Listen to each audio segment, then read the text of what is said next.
فجر کا وقت. فجر کا وقت طلوع فجر سے طلوع آفتاب سے پہلے تک ہے. طلوع فجر سے یعنی فجر کے پھوٹنے سے سورج کے طلوع ہونے سے پہلے تک. سورۃ طٰہٰ میں اللہ تعالیٰ فرماتے ہیں اور سورج طلوع ہونے سے پہلے اور اس کے غروب ہونے سے پہلے اپنے رب کی حمد کے ساتھ تسبیح کرو. اور صبح کی نماز کا وقت طلوع فجر سے اس وقت تک ہے جب تک سورج طلوع نہیں ہوتا. یہ بات یاد رکھی. کیا ہے؟ صبح کی نماز کا وقت کب سے شروع ہوتا ہے؟ طلوع فجر سے. کب تک ہے؟ جب تک سورج نہ نکل آئے. لیکن اول وقت کون سا ہے؟ فجر کی دو قسمیں. جابر بن عبداللہ رضی اللہ عنہ سے مروی ہے، وہ کہتے ہیں کہ رسول اللہ صلی اللہ علیہ وسلم نے فرمایا فجر کی دو قسمیں ہیں. ایک فجر کاذب ہے جس میں روشنی بھیڑیے کی دم کی طرح اوپر کو اٹھتی ہے نہ کہ چوڑائی میں، اور دوسری فجر صادق ہے جس میں روشنی ارزن پھیلتی ہے نہ کہ طولن، اوپر نہیں جاتی بلکہ رائٹ لیفٹ جاتی. اب تو خیر ہم ٹائم دیکھ کے سب اندازہ کر لیتے ہیں، لیکن اگر کبھی کوئی ایسا سبب نہ ہو تو یہ یاد رکھیے کہ نماز فجر کا وقت اس وقت شروع ہوتا ہے جب روشنی رائٹ لیفٹ کو پھیلتی، ارزن پھیلتی، بڑے پیمانے پہ پھیلتی ہے. فجر کا وقت طلوع فجر ثانی سے شروع ہوتا ہے اور سورج کے طلوع ہوتے ہی ختم ہو جاتا ہے. اور فجر ثانی سے مراد وہ سفیدی ہے جو مشرق کی جانب آسمان کے کناروں پر چوڑے طریقے سے نظر آتی ہے، اور یہ شمال سے جنوب کی طرف پھیل جاتی ہے، نارتھ سے ساؤتھ کی طرف جاتی. اور جہاں تک بات فجر اول کی ہے تو یہ سفیدی فجر ثانی سے تقریباً 1 گھنٹہ پہلے نمودار ہوتی ہے، اور ان دونوں میں فرق ہے. فجر اول اوپر کو لمبی ہوتی ہے، چوڑی نہیں ہوتی، یعنی وہ مشرق سے مغرب کی طرف پھیلتی ہے، اور فجر ثانی شمال سے جنوب کی طرف چوڑے طریقے سے پھیلتی ہے. فجر اول اندھیرے والی ہوتی ہے، یعنی یہ روشنی تھوڑی مدت کے لیے ہوتی پھر اندھیرا چھا جاتا ہے. فجر ثانی تاریک نہیں ہوتی بلکہ روشنی اور چمک میں بڑھتی جاتی ہے. فجر ثانی تاریک نہیں ہوتی، یہ بہت بڑا فرق ہے. فجر اول تھوڑی سی روشنی نظر آئی پھر اندھیرا ہو گیا، لیکن فجر ثانی جو رائٹ لیفٹ پھیلتی ہے وہ پھر کم نہیں ہوتی، زیادہ ہی روشنی ہوتی جاتی ہے حتیٰ کہ سورج نکل آتا ہے. فجر ثانی آسمان کے ساتھ متصل ہوتی ہے، اس کے اور آسمان کے کناروں کے درمیان اندھیرا نہیں ہوتا. اور فجر اول آسمان کے کناروں سے کٹی ہوئی ہوتی ہے اور اس کے اور آسمان کے کناروں کے درمیان اندھیرا ہوتا ہے. اول وقت. عبداللہ ابن عمرو ابن العاص سے روایت ہے، انہوں نے کہا کہ رسول اللہ صلی اللہ علیہ وسلم سے نمازوں کے اوقات کے بارے میں پوچھا گیا تو آپ نے فرمایا فجر کی نماز کا وقت اس وقت تک ہے جب تک سورج کا پہلا کنارہ نہ نکلے. اندھیرے میں نماز. ابو برزہ رضی اللہ عنہ سے روایت ہے کہ نبی صلی اللہ علیہ وسلم صبح کی نماز ایسے وقت میں پڑھتے کہ ہم میں سے کوئی آدمی اپنے پاس بیٹھے ہوئے کو پہچان لیتا تھا، اور آپ اس نماز میں 60 سے 100 آیات تلاوت فرماتے تھے. حضرت عائشہ کہتی ہیں انہوں نے فرمایا کہ مومن عورتیں رسول اللہ صلی اللہ علیہ وسلم کے ہمراہ فجر کی نماز میں چادریں اوڑھے ہوئے شریک ہوتی تھیں. نماز سے فراغت کے بعد وہ اپنے گھروں کو ایسے وقت میں واپس لوٹتی کہ انہیں رات کی تاریکی کی وجہ سے کوئی پہچان نہیں سکتا تھا. اس سے کیا پتہ چلتا ہے کہ نبی صلی اللہ علیہ وسلم فجر کی نماز اندھیرے میں ہی پڑھ لیتے تھے، حتیٰ کہ جب نماز ختم ہوتی تو اس وقت بھی اندھیرا ہوتا تھا، حالانکہ طویل کی رات کی ہوتی تھی. یعنی آپ یوں سمجھیے کہ اذان کے ساتھ ہی پھر نماز شروع کر دی جائے، تب یہ ہو سکتا ہے. ما یعرفن من الغلس، یعنی نبی صلی اللہ علیہ وسلم اول وقت میں نماز ادا کرتے اور عورتیں جب نماز کے بعد واپس جاتی تو اپنے کپڑوں میں لپٹی ہوتی تھی. ان کو کوئی اندھیرے کی وجہ سے نہیں پہچان سکتا تھا کیونکہ ابھی اندھیرا موجود ہوتا. جبکہ دوسری حدیث میں کہ آپ سلام پھیرتے تو ہر کوئی اپنے ہم مجلس کو پہچان لیتا، اور یہاں آیا کہ اندھیرے کی وجہ سے پہچانی نہیں جاتی.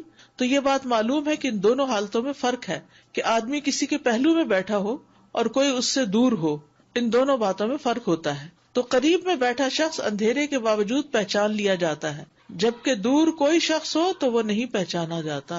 دور کوئی شخص ہو تو نہیں پہچانا جاتا. یہ حدیث اس بات پر دلالت کرتی ہے کہ نماز کو اول وقت پر ادا کیا جائے گا. تو اب ہر نماز کو الگ الگ لیتے ہیں. فجر کی نماز کو کب ادا کرنا پسندیدہ ہے؟ اندھیرے میں. درمیانی وقت. انس رضی اللہ عنہ کہتے ہیں کہ نبی صلی اللہ علیہ وسلم سے صبح کی نماز کے وقت کے بارے میں پوچھا گیا. جواباً آپ نے ایک دن طلوع فجر کے وقت صبح کی نماز پڑھائی اور دوسرے دن صبح روشن ہونے کے بعد پڑھی. پھر پوچھا صبح کی نماز کے بارے میں دریافت کرنے والا کہاں ہے؟ پھر وضاحت کرتے ہوئے فرمایا کہ اس نماز کا وقت ان 2 اوقات کے درمیان ہے، اور فجر کا وقت ہے جب تک سورج طلوع نہ ہو. وقت الفجر ما لم تطلع الشمس، فجر کو روشن کر کے پڑھنا.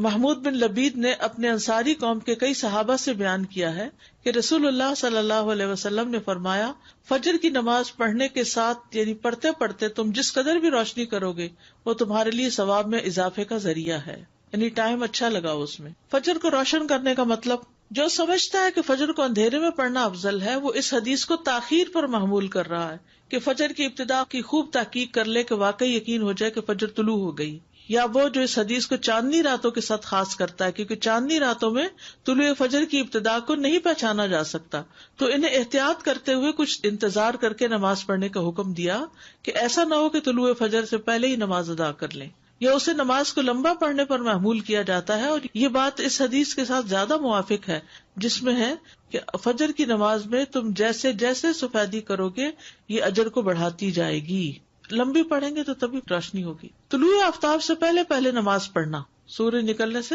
پہلے پہلے نماز پڑھنا۔ جریر بن عبداللہ رضی اللہ عنہ سے روایت ہے، انہوں نے کہا، ہم لوگ نبی صلی اللہ علیہ وسلم کے پاس تھے کہ آپ نے 14ویں رات کے چاند کی طرف دیکھا، پھر فرمایا، خبردار، تم قیامت کے دن اپنے رب کو اسی طرح دیکھو گے جس طرح اس چاند کو دیکھ رہے ہو، تمہیں اسے دیکھنے میں کوئی دشواری یا اشتباہ نہیں ہوگا، لہٰذا اگر تم میں استطاعت ہو تو سورج کے طلوع ہونے سے پہلے اور اس کے غروب ہونے سے پہلے کی نمازوں سے مغلوب نہ ہو جاؤ تو ایسا ضرور کرو۔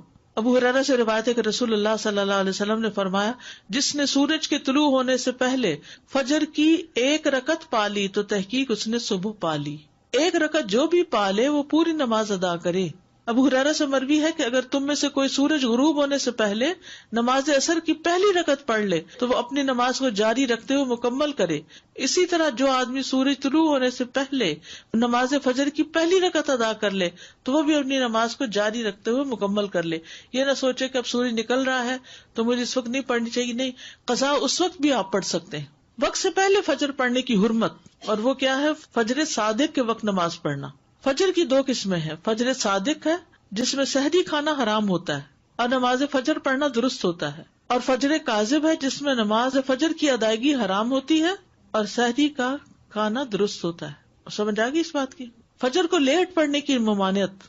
شیخ ابن باز سے پوچھا گیا کہ ایک آدمی صبح کی نماز ادا کرنے میں جو کوتاہی کرتا ہے کیونکہ وہ جلدی جاگ نہیں پاتا، باقی تمام نمازوں کے فرائض وہ ان کے اوقات میں پڑھتا ہے، تو کیا یہ اس کا عمل قبول کر لیا جائے گا؟ کیا آپ کے پاس کچھ ایسی باتیں ہیں جن سے آپ اس کو کچھ نصیحت کریں؟ یہ بھی ہوتا ہے نا، بعض اوقات بچے ماں باپ کی بات نہیں سنتے تو پھر ان کو کہاں لے جایا جاتا ہے؟ کسی اسکالر کے پاس، کسی ایسے شخص کے پاس کہ جس سے وہ کچھ انسپائر ہو یا جس کا کچھ روب ہو اور وہ اس کی بات سن کے بات مان لیں۔ 1 رکعت آپ کی کمپلیٹ دونوں سجدوں کے بعد جب آپ اٹھ جاتے ہیں تب ہوتی ہے؟ جی استاذہ جی، فجر کی جو آخری رکعت بھی جو ابھی ہم نے پڑھا نا کہ آخری وقت میں اگر نماز مل رہی ہے تو اس کو مکمل کر لیں، جی تو سنت کے لیے پھر یہ کہ سورج پوری طرح نکلنے کا انتظار کریں پھر سنت ادا کریں۔ جی ہاں، آپ نے دونوں دفعہ کہا کہ 1 رکعت پڑھی ہو تو مکمل کریں، اگر ہم نے کچھ بھی نہیں پڑھا اور سورج نکل آ گیا یعنی کہ 7:30 ہو گئے جان نماز تک آتے آتے، پھر کیا حکم؟ پھر تو سورج نکلنے دیں اور پڑھیں۔ پھر ویٹ کریں گے؟ یعنی اگر ابھی سورج نکلا نہیں، مثلاً 7:30 پہ سورج نکل رہا ہے اور آپ نے نماز شروع کی ہے 7:25 پہ یا 26 پہ مثلاً، اور بائی دا ٹائم آپ سجدے تک پہنچے ہیں تو سورج نکلنا شروع ہو گیا، اب آپ کیا کریں گے؟ پوری کریں گے، چاہے سورج نکل رہا ہے پوری کریں گے، کیونکہ آپ نے جب شروع کی تھی سورج نہیں نکلا تھا، نکلنا شروع نہیں ہوا تھا، آپ نے پوری 1 رکعت سورج نکلنے سے پہلے ادا کر لی ہے تو دوسری بھی اب ادا کر لیجیے۔ وہ جو سورج کا کنارہ نکل آنے والی بات ہے نا، بس وہ وہاں پہ بالکل ایک کلیئر کٹ ہو جاتا ہے کہ سورج کا طلوع کیا چیز کاؤنٹ ہو رہی ہے کہ اس کا کنارہ نکل آیا، کیونکہ فرام دا ٹائم کہ اس کا شروع کا کنارہ نکلتا ہے ٹل دا ٹائم کہ پوری ڈسک نظر آتی ہے اس میں چند منٹ ہوتے ہیں، تو لوگ اس میں بعض اوقات کنفیوژن کرتے ہیں کہ نہیں اگر کنارہ ہی نکلا نا ابھی پورا تو نہیں نکلا، تو کنارہ نکلا مینس طلوع الشمس، سورج نکل آیا کا مطلب یہ ہے کہ اس نے اپنا آپ ظاہر کر دیا، چاہے پورا کیا یا تھوڑا کیا۔ ایگزیکٹلی، بس وہ یہ جو ڈسک کا معاملہ یہ اگر یاد رہے تو بہت واضح ہو جائے گی چیز۔ جی زیادہ یہ فجر صادق اور کاذب اس کا تھوڑا سا فرق اور تھوڑا سا واضح کریں، تھوڑا سا کنفیوژن۔ اگر بادل نہ ہو تو آپ فجر کا جو وقت لکھا ہوا نا کیلنڈر پر، اس سے 1 گھنٹہ پہلے اٹھ کے اپنی کھڑکی سے افق کو دیکھیں، مغرب کی طرف نہیں، مشرق کی طرف، کہ کیا آسمان پہ کوئی روشنی نظر آئی ہے۔ جو روشنی ایسے اوپر کو اٹھتی ہوئی تھوڑی سی نظر آتی ہے اور پھر اس کے بعد وہ غائب بھی ہو جاتی ہے تو وہ فجر کاذب ہوتی ہے، اس کے بعد نماز نہیں پڑھتے۔ وہ وقت ہوتا ہے جب سحری کھاتے ہیں، سحری کھانے کا وقت ہوتا ہے، جب روشنی نکلتی ہے اور آسمان پر وسیع طور پر ارزن پھیل جاتی ہے، تھوڑی تھوڑی آتی ہے لیکن پھیلتی وہ پھر زیادہ پھیل جاتی، تو یہ فجر کا وقت ہوتا ہے، یعنی فجر کاذب سحری کھانے کا وقت ہے، تہجد کا وقت ہوا۔ السلام علیکم ورحمۃ اللہ وبرکاتہ۔ میرا یہ سوال ہے کہ جب آخری 4 منٹ بھی رہ گئے اور 5 منٹ بھی رہ گئے، اس وقت ہم نے نماز شروع کی تو اس وقت تلاوت چھوٹی یا بڑی؟ آپ دیکھیے تو کامن سینس کی بات ہے، اگر اس نے لمبی تلاوت شروع کر دی تو اس کی تو 1 رکعت پوری نہیں ہوگی، اور اگر 1 رکعت پوری نہیں ہوئی اس وقت تو فکر کس چیز کی ہونی چاہیے؟ 1 رکعت پوری ہو جائے، 1 رکعت پوری ہو جائے۔ سن بورن ہی سن رائز ہے، بورن کا مطلب ہے نظر آنے لگ گیا نا، چاہے تھوڑا سا نظر آنے لگا تو یہ رائز ہو گیا۔ اذان شروع ہو جاتی ہے تو کیا سحری ختم کر لیں یا رک جائیں؟ جیسے نفلی روزے رکھتے ہیں، کبھی کبھی ایسا ہوتا ہے ٹائم بہت کم ہوتا ہے تو آپ ٹائم دیکھ کر رکھے نا کتنا وقت، مطلب اذان کے وقت کھانا جائز نہیں؟ اذانوں کو چھوڑے، شاید ہی کوئی مسجد ہو جو بالکل ایگزیکٹ ٹائم پر اذان دیتی ہو، کوئی نہ کوئی آگے پیچھے، پہلے تو نہیں لیکن بعد میں تھوڑا بہت ہو جاتا ہے، تو جو وقت ہے نا یعنی فجر طلوع ہونے کا اس پر آپ بند کر دیں، اذان ختم ہونے کا انتظار نہ کریں، اس سے پہلے ختم کر دیں، کیونکہ کچھ مؤذن تو اتنی لمبی اذان دیتے ہیں کہ ہو سکتا ہے 10 منٹ لگ جائے ان کی اذان کو۔ تو بات یہ ہے کہ کسی بھی مسلمان کے لیے جائز نہیں کہ وہ فجر کی نماز میں سستی کرے، فجر ہو یا فجر کے علاوہ کوئی اور نماز ہو، تمام نمازوں کی حفاظت، ان کے اوقات کی حفاظت، جماعت سے پڑھنے کی حفاظت ہونی چاہیے۔ ظہر کا وقت نصف النہار کے بعد سے عصر سے پہلے تک ہے۔ نہار کا مطلب ہوتا ہے دن اور نصف کا مطلب آدھا دن۔ جیسے سورج 7 بجے نکلا اور 5 بجے غروب ہوا تو نصف کہاں ہو گیا؟ 12 بجے۔ عبداللہ ابن عمر رضی اللہ عنہ سے مروی ہے، انہوں نے کہا کہ رسول اللہ صلی اللہ علیہ وسلم نے فرمایا، ظہر کا وقت زوال شمس کے وقت ہوتا ہے۔ ظہر کا وقت زوال شمس یعنی سورج کے زوال کے ساتھ ہوتا ہے، جبکہ ہر آدمی کا سایہ اس کی لمبائی کے برابر ہو۔ ہر آدمی کا سایہ اس کی لمبائی کے برابر ہو۔ یہ اس وقت تک رہتا ہے جب تک عصر کا وقت نہ ہو جائے، یعنی سایہ اس وقت تک نہیں رہتا، وقت اس وقت تک رہتا ہے جب تک عصر نہ ہو جائے۔ اول وقت، انس بن مالک رضی اللہ عنہ سے روایت ہے کہ ایک دفعہ رسول اللہ صلی اللہ علیہ وسلم سورج ڈھلنے پر تشریف لائے اور ظہر کی نماز پڑھائی۔ آخری وقت، پھر جب تم ظہر پڑھو تو عصر ہونے تک اس کا وقت ہے۔ ظہر جلدی پڑھنا۔ ظہر کی نماز کے حوالے سے اصل اور مستحب بات یہ ہے جس پر سب کا اتفاق ہے کہ اس کو جلدی پڑھا جائے، وقت داخل ہوتے ہی پڑھ لیا جائے اور اسے اس کے اول وقت میں ادا کیا جائے۔ جابر بن سمرہ رضی اللہ عنہ سے روایت ہے کہ انہوں نے نبی صلی اللہ علیہ وسلم سے روایت کیا کہ نبی صلی اللہ علیہ وسلم ظہر کی نماز اس وقت پڑھتے تھے جب سورج ڈھل جاتا تھا۔ گرمی کی شدت میں بھی ظہر جلدی پڑھنا۔ محمد ابن عمر جو کہ حسن بن علی بن ابی طالب کے بیٹے ہیں کہتے ہیں کہ ہم نے جابر رضی اللہ عنہ سے نبی صلی اللہ علیہ وسلم کی نمازوں کے اوقات پوچھے تو انہوں نے کہا آپ ظہر کی نماز سخت گرمی کے وقت میں پڑھا کرتے تھے، یعنی زوال کے بعد اول وقت میں پڑھتے تھے۔ انس بن مالک سے روایت ہے، انہوں نے فرمایا جب ہم رسول اللہ صلی اللہ علیہ وسلم کے پیچھے نماز ظہر ادا کرتے تو گرمی سے بچاؤ کے لیے اپنے کپڑوں پہ سجدہ کرتے، یعنی سخت گرمی ہوتی پھر بھی پڑھتے۔ یہ اس بات پر دلالت کرتی ہے کہ آپ صلی اللہ علیہ وسلم سخت گرمی میں بھی ظہر کی نماز کو جلدی پڑھ لیتے تھے۔ گرمی کی شدت میں ظہر تاخیر سے پڑھنے کا جواز ضرور ہے۔ ابو مسعود انصاری سے روایت ہے، وہ کہتے ہیں کہ میں نے رسول اللہ صلی اللہ علیہ وسلم کو دیکھا کہ آپ نماز ظہر پڑھتے تھے جبکہ سورج ڈھل جاتا تھا، اور سخت گرمی کے وقت کبھی مؤخر بھی کر لیتے تھے۔ کبھی کبھی ٹیمپریچر بہت ہائی ہو جاتا ہے نا، تو اس صورت میں تھوڑا تاخیر بھی کر لیتے۔ ابو ہریرہ اور عبداللہ ابن عمر رضی اللہ عنہما سے روایت ہے، وہ رسول اللہ صلی اللہ علیہ وسلم سے بیان کرتے ہیں کہ آپ نے فرمایا جب گرمی زیادہ ہو تو نماز ظہر ٹھنڈے وقت پڑھا کرو، کیونکہ گرمی کی شدت جہنم کی بھاپ سے ہوتی ہے۔ اصل میں کیوں کہا؟ کیونکہ انسان کو جب گرمی کی شدت ستاتی ہے نا تو وہ فوکس نہیں رکھ پاتا نماز پہ، اس کا سارا دھیان کس پہ ہوتا ہے؟ ہائے گرمی ہائے گرمی۔ تو اس لیے کہا کہ ذرا اس وقت کو جس میں شدت ہو وہ اس کو ٹل جانے دو۔ ابن عثیمین کہتے ہیں جب موسم سخت گرم نہ ہو تو افضل یہ ہے کہ جیسے ہی ظہر کا وقت داخل ہو تو انسان ظہر کی نماز ادا کر لے، چاہے سفر میں قصر نماز ہی ادا کرنی ہو پھر بھی، کیونکہ سخت گرمی کے موسم کے علاوہ ظہر کی نماز کو جلدی پڑھ لینا ہی افضل ہے۔ علامہ ابن جبرین کہتے ہیں الحمدللہ آج کل کے زمانے میں اس طرح کی گرمی نہیں پائی جاتی۔ اس کی وجہ یہ ہے کہ ایئر کنڈیشنرز اور بجلی والے پنکھے موجود ہیں جو گرمی کی شدت کو کم کر دیتے ہیں، تو لوگ اس بے قرار کرنے والی گرمی کو محسوس نہیں کرتے، جس کی وجہ سے پسینے پھوٹ نکلتے ہیں اور کپڑے تک گیلے ہو جاتے ہیں۔ اس حالت میں نمازی کو اپنی نماز میں اطمینان حاصل نہیں ہوتا. اسی وجہ سے علماء آج کے دور میں سخت گرمیوں میں نماز کو ٹھنڈا کرنے کا کوئی سبب نہیں پاتے. ہاں، اگر ایسے ممالک یا گاؤں دیہات میں ہوں جہاں ایئر کنڈیشنرز اور اس طرح کی سہولیات میسر نہ ہوں تو ان کے لیے ظہر کو ٹھنڈا کر کے پڑھنا مستحب ہوگا. یہ اس لیے ہے کہ شریعت کے حکم کا دار و مدار اس کی علت پر ہے. جب علت موجود ہوگی تو حکم پایا جائے گا. جہاں تک سال کے باقی ایام کا تعلق ہے جن میں گرمی نہیں ہوتی تو ان ایام میں جو ہی سورج ڈھل جائے گا نماز کا وقت ہوگا. اگر آپ نے شروع کر دی نماز، ٹائم بہت کم ہے، لیکن آپ کا فون بول گیا کہ فجر ختم ہو گئی، اب آپ توڑیں گے نماز؟ نہیں، کنٹینیو کمپلیٹ کریں گے. چاہے آپ کی ایک رکعت نہیں بھی ہوئی، چاہے رکعت پوری نہیں بھی ہوئی، اب آپ شروع کر چکے ہیں، توڑیں گے نہیں. تو وہ ہوگی یا پھر آپ ہو ریپیٹ جائے کریں گی. گے؟ ہو جائے گی. استاذ جی یہاں پر اکثر مسجدوں میں جو بھی موسم ہو 1:30 بجے کی نماز کا ٹائم ہو 1:30 یہ درست نہیں. وہ بس کنوینئنس کے لیے کہ لوگ شاید لنچ ٹائم وہی ہوتا ہے اس لیے رکھتے ہیں. اپنا پڑھ لیں پہلے اپنی جی پڑھ لیں اپنی. السلام علیکم استاذ جی، میں نے بھی کوشچن پوچھنا ہے کہ اگر آپ نے تکبیر تحریمہ پڑھ لیا اور قرات شروع کر دی ہے اور ایسے میں اسموک الارم بج گیا ہے کہ گھر کا ہے کچھ، تو آپ توڑ سکتے ہیں نماز؟ جی، جب کوئی ایمرجنسی ہو تو نماز توڑ سکتے ہیں. عصر کا وقت ظہر کے آخری وقت سے سورج پیلا ہونے تک، اور عصر کی نماز کا وقت ہے جب تک سورج زرد نہ ہو جائے. ابو ہریرہ رضی اللہ عنہ سے روایت ہے، انہوں نے کہا کہ اللہ کے رسول صلی اللہ علیہ وسلم نے فرمایا، یہ جبریل علیہ السلام ہیں جو تمہیں تمہارا دین سکھانے آئے ہیں.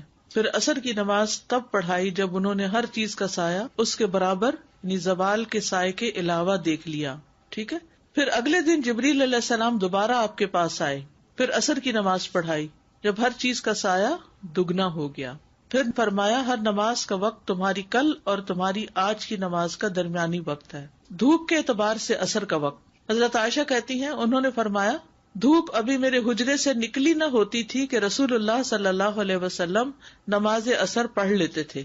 یعنی ایسا ہوتا ہے نا کہ جب سورج غروب ہو رہا ہوتا ہے تو ونڈوز میں دھوپ اندر آ رہی ہوتی، تو کہتے کہ ابھی دھوپ آ ہی رہی ہوتی تھی کہ آپ واپس بھی آ جاتے تھے.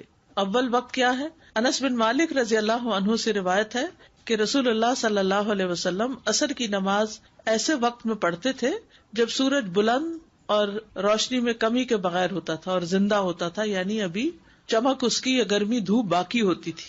اوالی کی طرف جانے والا عصر پڑھ کر چلتا اور اوالی جو ہے مدینہ کے بالائی حصے کی بستیوں میں پہنچتا تو سورج ابھی بلند ہوتا.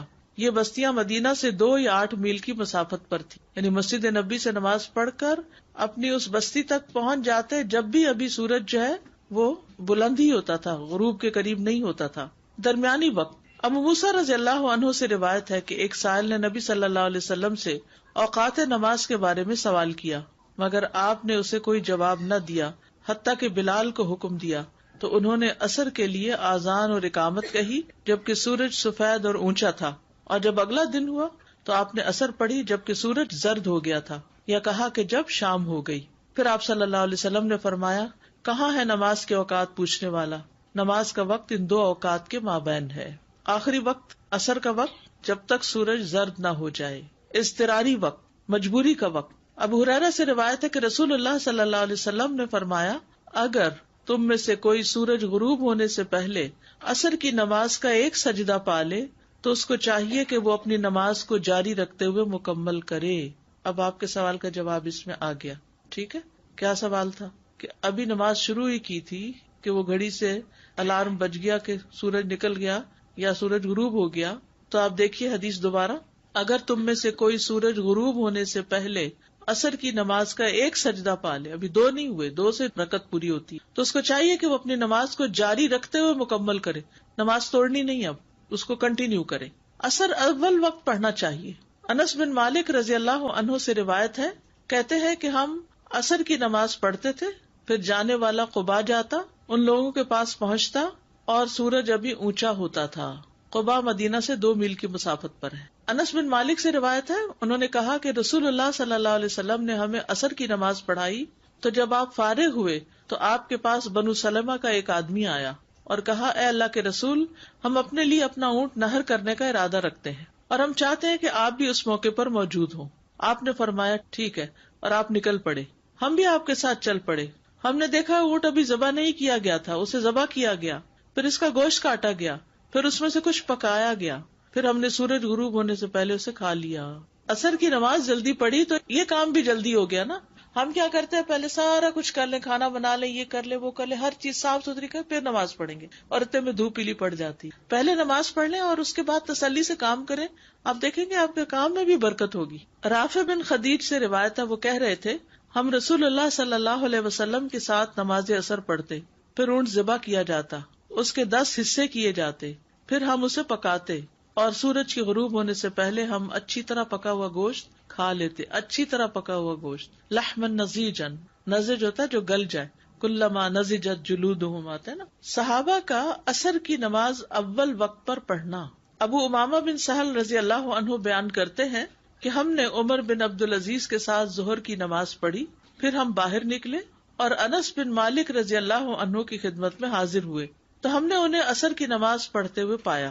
میں نے پوچھا, چچا جان یہ کون سی نماز ہے جو آپ نے پڑھی؟ انہوں نے جواب دیا, اثر کی ہے, اور یہی رسول اللہ صلی اللہ علیہ وسلم کی نماز ہے جو ہم آپ کے ساتھ پڑھا کرتے تھے. اثر جلدی پڑھنے کا حکم. ابو ملیح سے روایت ہے, کہتے ہیں کہ ہم ابر آلود دن میں بریدہ رضی اللہ عنہ کے ہمراہ ایک جنگ میں شریک تھے, تو انہوں نے فرمایا نماز اثر جلدی پڑھ لو, کیونکہ نبی صلی اللہ علیہ وسلم کا ارشاد ہے جس نے اثر کی نماز چھوڑ دی پس اس کے عمل ضائع ہو گئے.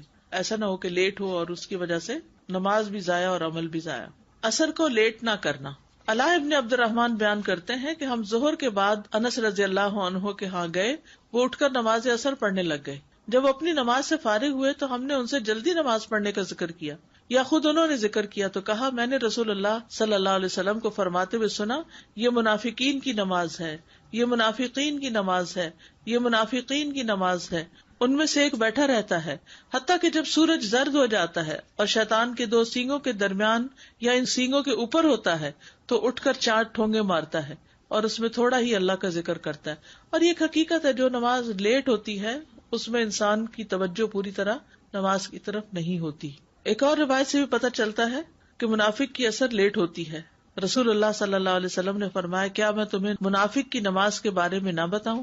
وہ اثر کی نماز مؤخر کرتا رہتا ہے یہاں تک کہ سورج غروب ہونے کا وقت گائے کی انتڑیوں کی چربی کی طرح بکھرا ہوا ہوتا ہے, تو اس وقت اسے پڑھتا ہے. یعنی اس وقت آپ چھوٹی چھوٹی بدلیاں سی آ جاتی ہیں نا سورج کے آس پاس, غروب اور طلوع میں آپ دیکھیں کہ چھوٹے چھوٹے بادل کے ٹکڑے, تو اس کی طرف اشارہ ہے یہاں.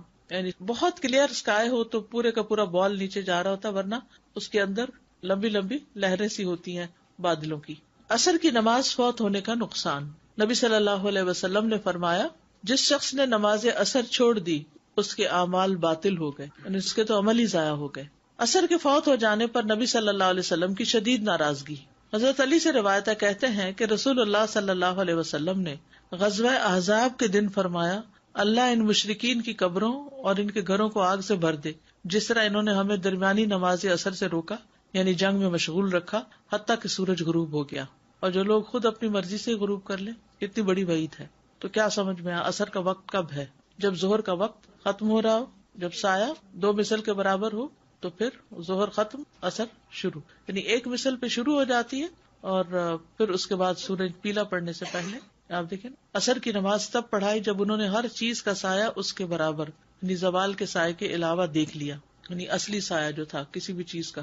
تو یہاں اول وقت جو ہے شروع ہوتا ہے جب اس کے برابر ہو جاتا ہے سایہ, یعنی 1 مثل ہوتا ہے, 2 مثل نہیں, درمیانہ ٹائم ہو جاتا ہے پھر. اور دوسری یہ ہے کہ وہ میں جو آپ سے پوچھ رہی کہ نماز آپ نے شروع کر دی اور ٹائم ہو گیا, وہ اگر آپ سجدے میں پہنچے ہی نہیں ہیں, آپ بیچ میں ہی کہیں ہیں, نہیں اب شروع جو کر دی تو اب تو آپ کنٹینیو کریں جی, کیونکہ آپ نے تو یہی سوچ کے شروع کی ہوگی کہ 1 رکعت مل جائے گی. لیکن آج کل کیا ہو رہا ہے, ہر روز 2-3 منٹ کا فرق پڑ جاتا ہے, تو اس میں پھر انسان کو دھوکا بھی لگ جاتا ہے. اور بعض اوقات تھوڑے اوقات میں 1-8 منٹ کا فرق بھی ہو جاتا ہے, اور 1 منٹ بڑی چیز ہوتی ہے. 1 منٹ میں انسان پورا قیام کر لیتا ہے بعض اوقات قل ہو اللہ کے ساتھ.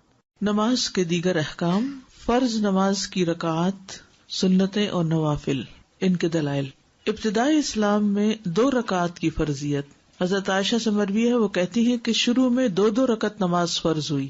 جب آپ صلی اللہ علیہ وسلم مدینہ تشریف لائے تو آپ نے ہر نماز اس طرح پڑھی کہ اس کے ساتھ اتنی ہی نماز اور ملا دی, یعنی مکہ میں 2 رکعتیں پڑھتے تھے, اور پھر مدینہ میں آ کر 2 کے ساتھ 2 اور ملا دی, سوائے نماز مغرب کے کہ وہ دن کی نماز کو وتر یعنی طاق کرنے والی ہے, یعنی سورج نکلنے سے پہلے سے لے کر غروب ہونے تک دن ختم ہو جاتا ہے نا، یعنی طلوع فجر سے غروب آفتاب تک. تو دن کی نمازیں جو ہیں ان کو وتر کرنے کے لیے مغرب کی نماز 4 رکعت کی بجائے 3 رکعت ہے، سوائے نماز مغرب کے کہ وہ دن کی نماز کو وتر کرنے والی ہے، اور نماز فجر کے کہ اس میں لمبی قرات کی جاتی ہے تو 2 رکعتیں رکھی گئیں. اور جب آپ صلی اللہ علیہ وسلم سفر کرتے تو آپ اپنی سابقہ نمازوں کی طرف لوٹ جاتے، یعنی 2 رکعت نماز پڑھتے، قصر کرتے.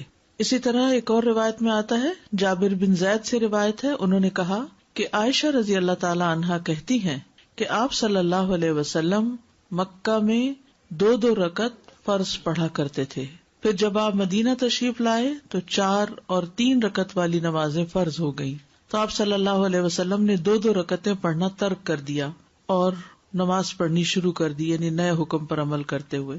اور مکہ میں پڑھی جانے والی 2 رکعتوں کو مسافر کے لیے مکمل نماز قرار دیا.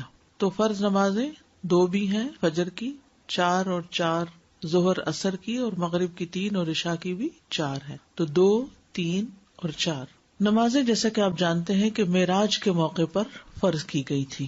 اور اس سلسلے میں طویل حدیث پیچھے آپ پڑھ چکے ہیں صحیح بخاری کی، جس میں آپ صلی اللہ علیہ وسلم اپنا معراج کا سفر بیان کرتے ہوئے فرماتے ہیں کہ مجھے سدرۃ المنتہا تک بلند کیا گیا، اور پھر رات اور دن میں 50 نمازیں فرض کی گئی. جب آپ واپس لوٹے تو موسیٰ علیہ السلام نے پوچھا کہ آپ کو کیا حکم دیا گیا ہے؟ تو آپ نے بتایا کہ 50 نمازوں کا. تو موسیٰ علیہ السلام نے کیا کہا تھا کہ آپ کی امت 50 نہیں پڑھ سکتی، جائیے اپنے رب سے تخفیف کروائیے. پھر آپ صلی اللہ علیہ وسلم لوٹ کر گئے تو اللہ تعالیٰ نے 10 نمازیں معاف کر دی. پھر واپس آئے تو موسیٰ علیہ السلام نے پھر یہی کہا. آپ پھر لوٹ کر گئے تو 10 اور معاف ہو گئی. پھر اسی طرح دوسری دفعہ، تیسری دفعہ، اور پھر اسی طرح جب آخری دفعہ نبی صلی اللہ علیہ وسلم 5 نمازوں کے ساتھ آئے تو موسیٰ علیہ السلام نے کہا میں بنی اسرائیل کا تجربہ کر چکا ہوں، آپ کی امت 5 بھی نہیں پڑے گی. تو آپ نے کہا کہ اب مجھے اپنے رب کے پاس جاتے ہوئے شرم آتی ہے.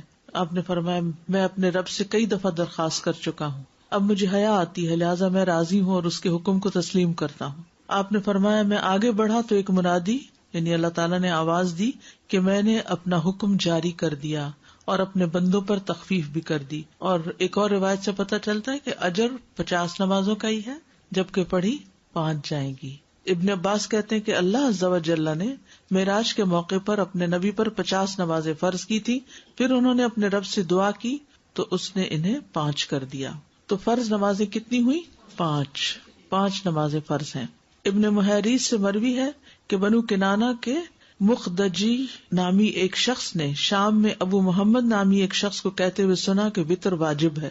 تو مخدجی نے کہا کہ میں عبادہ بن صامت کے پاس گیا اور انہیں ابو محمد کی بات بتائی تو عبادہ نے کہا کہ ابو محمد نے غلط کہا، میں نے رسول اللہ صلی اللہ علیہ وسلم کو سنا ہے آپ فرماتے تھے 5 نمازیں ہیں جو اللہ نے بندوں پر فرض کی ہیں، اور وتر کی نماز جو ہے وہ فرض نہیں ہے، ٹھیک ہے، وہ سنت مؤکدہ ہے اور وہ عشاء کی نماز کا حصہ بھی نہیں ہے.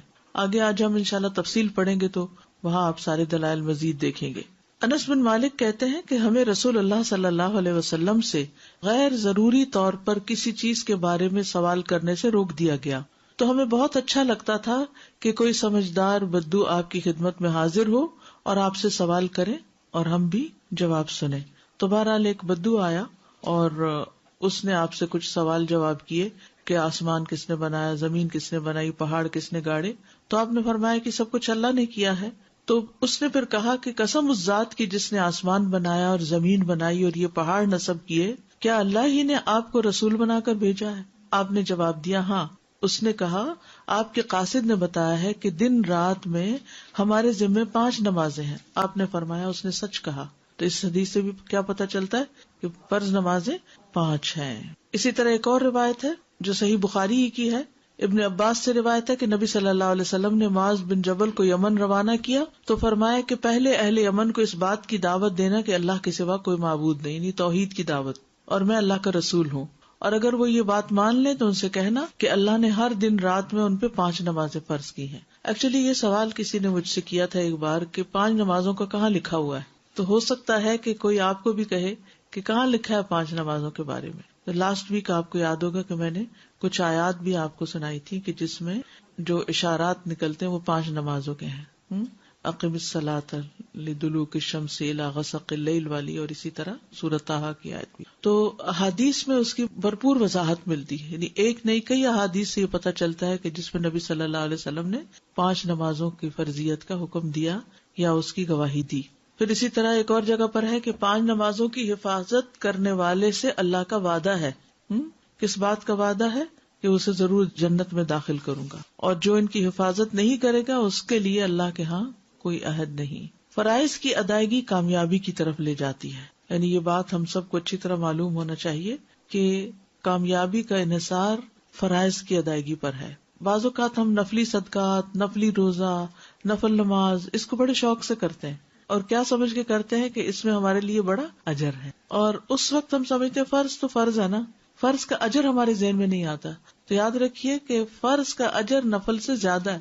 اس کا یہ مطلب نہیں کہ صرف فرض پڑھنے چاہیے، فرض کے علاوہ نوافل بھی پڑھنے چاہیے، لیکن نوافل پڑھنے کا شوق ہونا اور فرض پڑھنے کو بوجھ سمجھنا یہ نہیں ہونا چاہیے. جو فرائض کی ادائیگی کرے اس کے لیے جنت کا وعدہ ہے. جابر رضی اللہ عنہ سے روایت ہے، وہ کہتے ہیں کہ نعمان بن قوقل نبی صلی اللہ علیہ وسلم کی خدمت میں حاضر ہوئے، پھر کہا، اے اللہ کے رسول، مجھے بتائیے جب میں فرض نماز پڑھتا رہوں اور حرام کو حرام سمجھوں اور حلال کو حلال سمجھوں تو کیا میں جنت میں داخل ہو جاؤں گا؟ تو نبی صلی اللہ علیہ وسلم نے فرمایا کہ ہاں ہو جاؤ گے، اور ایسے شخص کے لیے جنت کے ہر دروازے سے داخلہ ہے. عبداللہ ابن عمر سے مروی ہے، انہوں نے کہا کہ رسول اللہ صلی اللہ علیہ وسلم ممبر پر چڑھے اور فرمایا، نہیں میں قسم کھاتا ہوں، نہیں میں قسم کھاتا ہوں، نہیں میں قسم کھاتا ہوں. پھر آپ نیچے اتر گئے اور فرمایا، خوش ہو جاؤ، خوش ہو جاؤ. یعنی ممبر پہ چڑھتے ہوئے کیا فرمایا؟ میں قسم کھاتا ہوں. اور پھر اتر کے کیا فرمایا؟ خوش ہو جاؤ. بے شک جس نے 5 نمازیں پڑھی اور کبیرہ گناہوں سے بچتا رہا وہ جنت کے جس دروازے سے چاہے گا داخل ہو جائے گا. یعنی اتنا زیادہ اس کا اجر و ثواب اور اس کا اتنا بڑا انعام ہے. اور کبیرہ گناہ کیا ہے؟ والدین کی نافرمانی، اللہ کے ساتھ شرک کرنا، کسی جان کا قتل کرنا، پاک دامن عورتوں پر تہمت لگانا یعنی زنا کی تہمت لگانا، یتیم کا مال کھانا، جنگ سے بھاگنا اور سود کھانا، یہ کبیرہ گناہ ہے. تو جو شخص ان کبیرہ گناہوں سے بچے گا اور اپنی 5 نمازیں ادا کرے گا اس کے لیے جنت ہے. اب یہ ہے کہ اصل تو 5 فرائض ہی ہیں، لیکن اس کے ساتھ ساتھ ہم سنت اور نفل کیوں پڑھتے ہیں؟ تو نوافل کی ادائیگی جو ہے یہ فرض کی کمی کو پورا کرتی ہے، یہ یاد رکھیے. یعنی جو نماز کے بعد سنت نمازیں ہیں یا نفل نمازیں ہیں یہ دراصل ہمارے فرائض کی کمی کو پورا کرتی ہیں. کیونکہ ہم انسان ہیں، پڑھتے ہوئے کوئی غلطی ہو سکتی ہے، کوئی بھول ہو سکتی ہے، کسی اصول کی خلاف ورزی ہو سکتی ہے. تو اس صورت میں اب جو فرض ہے وہ تو فرض، جو ڈیوٹی ہے اسے تو پورا کرنا ہے. اگر اس کو اصل طریقے پر پورا نہیں کیا گیا تو پھر ایکسٹرا والنٹریلی پریئرز کے ساتھ اس کمی کو ہمیں پورا کرنا ہوگا، کیونکہ نمازوں کا حساب ہوگا. سنن نبی داؤد کی روایت ہے، نبی صلی اللہ علیہ وسلم نے فرمایا، قیامت کے دن لوگوں کے اعمال میں سے سب سے پہلے نماز کا حساب ہوگا. آپ نے فرمایا، ہمارا رب عز و جل فرشتوں سے فرمائے گا، حالانکہ وہ پہلے ہی خوب جاننے والا ہے، میرے بندے کی نماز دیکھو، کیا اس نے اس کو پورا کیا ہے یا اس میں کوئی کمی کی ہے. چنانچہ اگر وہ کامل ہوئی تو اس کے لیے پوری کی پوری لکھ دی جائے گی، پوری نماز لکھ دی جائے گی. اور اگر اس میں کوئی کمی ہوئی تو فرمائے گا کہ دیکھو کیا میرے بندے کے کچھ نوافل بھی ہیں. اگر اس کے نفل ہوئے تو فرمائے گا میرے بندے کے فرضوں کو اس کے نفلوں سے پورا کر دو. پھر اسی انداز سے دیگر اعمال لیے جائیں گے، یعنی سارٹنگ کی جائے گی نا اعمال نامے کی کہ جی نمازیں کدھر ہیں، پوری ہیں جی پوری ہیں، کوئی کمی تو نہیں، کوئی کمی نہیں، نہ کبھی قضا کی، نہ کبھی بھولے، نہ کوئی چھٹی. اب کیا ہے، ان کو پورے کا پورا لکھ دو. لیکن اگر اس سارٹنگ میں کچھ کمی ہوئی تو وہاں کہاں سے پوری کریں گے کمی؟ اس کے لیے پھر نوافل کام آئیں گے. تو اس لیے نوافل بھی شوق سے پڑھنے چاہیے تاکہ اصل پوری ہو جائے. سنت جو ہے وہ فرض میں شامل ہوں گی یا نوافل میں شامل ہوں گی؟ نوافل میں شامل ہوں گی. فرائض کے علاوہ 12 سنتیں پڑھنے کا اجر، فرائض کے علاوہ دن میں 12 سنتیں پڑھنے کا اجر. نبی صلی اللہ علیہ وسلم نے فرمایا، جو شخص ہمیشہ 12 رکعت پڑھے تو اللہ عز و جل اس شخص کے لیے جنت میں گھر بنائے گا. وہ کون سی ہیں 12 رکعتیں؟ پھر آپ نے خود ہی بتا دی. ظہر سے قبل 4، ظہر کے بعد 2، یہ سنت موقدہ کی بات ہو رہی ہے. مغرب کے بعد 2، عشاء کے بعد 2، فجر سے پہلے 2 رکعات، یہ 12 ہو گئی فرضوں کے علاوہ. اوپر ہم نے فرضوں کی تعداد پڑھی تھی نا، 2 فجر کے، 4 ظہر، 4 عصر، 3 مغرب اور 4 عشاء کے، یہ فرض تو ہو گئے. فرض کے بعد سنت موقدہ کا درجہ آتا ہے، تو یہ کتنی ہے؟ 12. ٹھیک ہے. فجر میں 2، ظہر میں 4 پہلے 2 بعد میں، مغرب میں 2 بعد میں، عشاء میں 2 بعد میں فرضوں کی. ٹھیک ہے. عمرو بن اوس رضی اللہ عنہ سے روایت ہے، انہوں نے کہا کہ مجھے انبسہ بن ابی سفیان نے اپنے مرض الموت میں ایک حدیث سنائی جس سے انتہائی خوشی حاصل ہوتی ہے. کہتے ہیں میں نے ام حبیبہ سے سنا، وہ کہتی تھی میں نے رسول اللہ صلی اللہ علیہ وسلم کو فرماتے ہوئے سنا، جس نے ایک دن اور رات میں یعنی 24 آورز میں 12 رکعتیں ادا کی، اس کے لیے ان کے بدلے جنت میں ایک گھر بنا دیا جاتا ہے. ام حبیبہ رضی اللہ عنہا نے کہا جب سے میں نے ان کے بارے میں رسول اللہ صلی اللہ علیہ وسلم سے سنا، میں نے انہیں کبھی نہیں چھوڑا. ٹھیک ہے. جب سے میں نے ان کے بارے میں ام حبیبہ سے سنا، میں نے انہیں کبھی ترک نہیں کیا.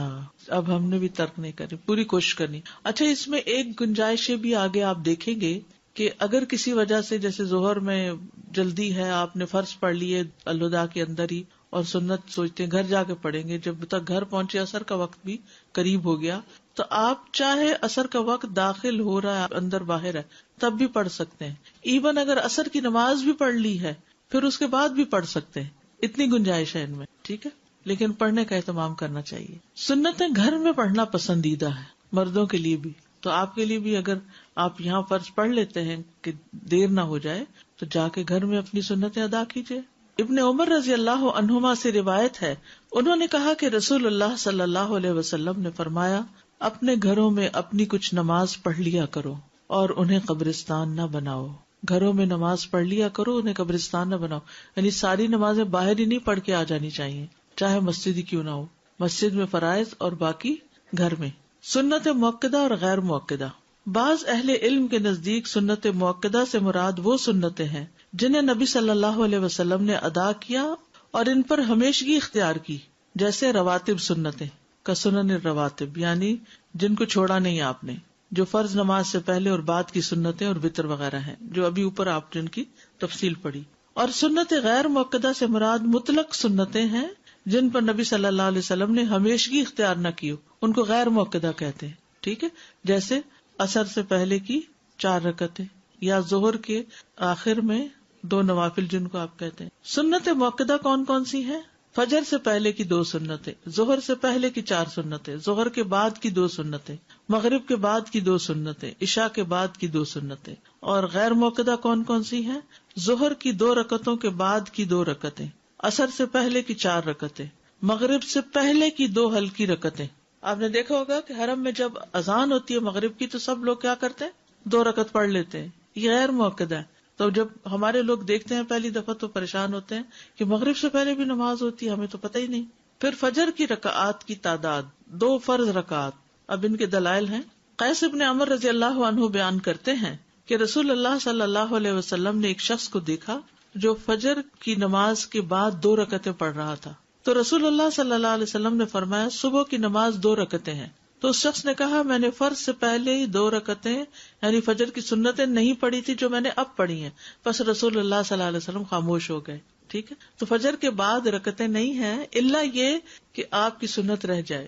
جیسے لاسٹ ٹائم بھی ذکر ہوا تھا نا نماز قضا کرنے کا، کہ اگر آپ اٹھے ہیں اور صرف 10 منٹ باقی ہیں تو آپ جلدی سے وضو کر کے فرائض ادا کر لیتے ہیں، پھر سورج نکلنے کا انتظار کرتے ہیں. جب وہ بلند ہو جاتا ہے تو 2 سنتیں جو آپ کی چھوٹ گئی تھی فجر کی وہ آپ اس وقت ادا کر لیتے ہیں. ٹھیک ہے. فرض سے پہلے 2 سنتیں. حضرت حفصہ کہتی ہیں کہ جب مؤذن آذان دیتا ہے اور فجر طلوع ہو جاتی، جب مؤذن آذان دیتا اور فجر طلوع ہو جاتی تو آپ صلی اللہ علیہ وسلم 2 رکعتیں پڑھتے تھے. یہ کون سی سنتیں ہیں؟ موقدہ کون سی؟